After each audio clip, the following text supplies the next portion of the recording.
আয়াত অ্যাগ্রো ফার্মে আপনাকে স্বাগতম। আয়াত অ্যাগ্রো ফার্মে ধান রোপণ করা হচ্ছে। এটা হলো আপনার বর্ষাকালের ধান।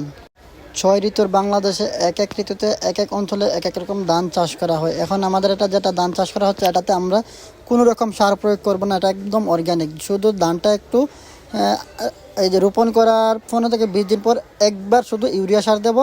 এছাড়া আমরা এটাতে আর কোনো ধরনের সার কীটনাশক প্রয়োগ করব না। শুধু ধান কাটার সময় হয়ে গেলে আমরা ধানটা কেটে ফেলবো। এছাড়া এটাতে আর বাড়তি কোনো খরচ নাই। এটা আমরা যে বর্তমান সময়ে রোপণ করতেছি, মানে বর্ষাকালে রোপণ করতেছি, তারপরে আপনার ভাদ্র মাস থেকে শেষের দিকে সার দিয়ে দেবো। অগ্রণী মাসের সময়ে আমরা ধানটা তুলে ফেলবো। তারপরে আবার ওই জমিতে আমরা অন্য ফসল চাষ করতে পারি, যেমন সরিষা বা অন্য কিছু চাষ করতে পারি তখন।